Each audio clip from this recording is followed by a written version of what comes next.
Good morning, ma'am. My name is Carjan P. Mucho and this is my recitation for forensic. Ang napili ko po is ang documents. So, papasok na naman si forensic chemistry sa documents dahil kailangan kung ano ang chemical o substance para malaman o mabuo ang isang documents.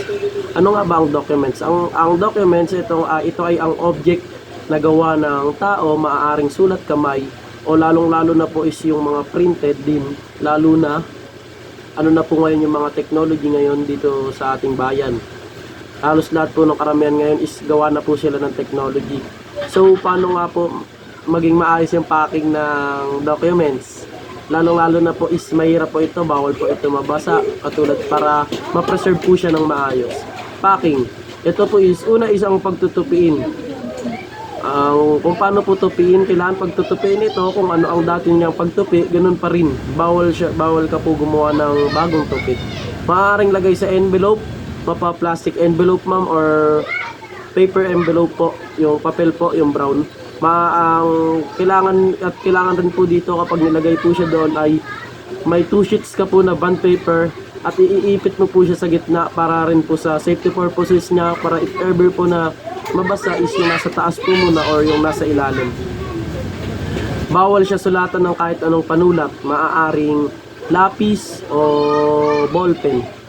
Kailangan i-examine ang question documents para malaman kung gaano katanda, kung ano ang presence ng alteration o other form of forgery. Kailangan po natin i-examine yun kasi dito po natin malalaman kung gaano na po katanda ang documents na yon, kung kailan po siya sinulat, kailan po siya ginawa.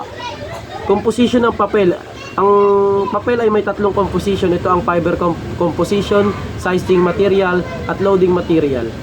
Yung fiber composition, ito po yung main component ng papel. Ang sizing material naman ay nag-i-improve ng quality ng papel, abang ang loading material, dito binabase or dito yung bigat, kung ano yung dinadagdag sa kanila or ginagawa sa kanila para maging mabigat po ang isang papel.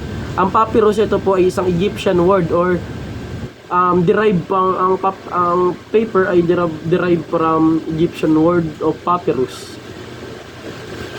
Ano nga ba ang pwedeng maging examination ng isang papel? Ang examination po ng papel ay may 3 examination po. Ang preliminary examination, ang physical, tsaka ang chemical po. Pero ang physical po ay may 2. Ang physical test causing no perception change, at ang isa ay physical test causing on perceptory change. Kay preliminary, tinitingnan yung fold, creases at odor o amoy, impression at discoloration.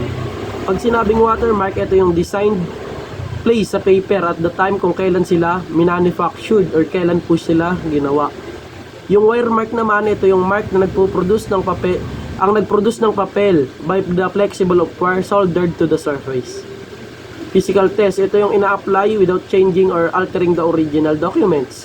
Original appearance of the documents, tinitingnan yung haba o kapal ng paper, yung weight, yung ginamit na material, color, or opacity. Ano nga po ba ang opacity? Ito yung papel na kapag inilawan mo po siya is hindi po tatagos yung ilaw sa kabilang side ng papel.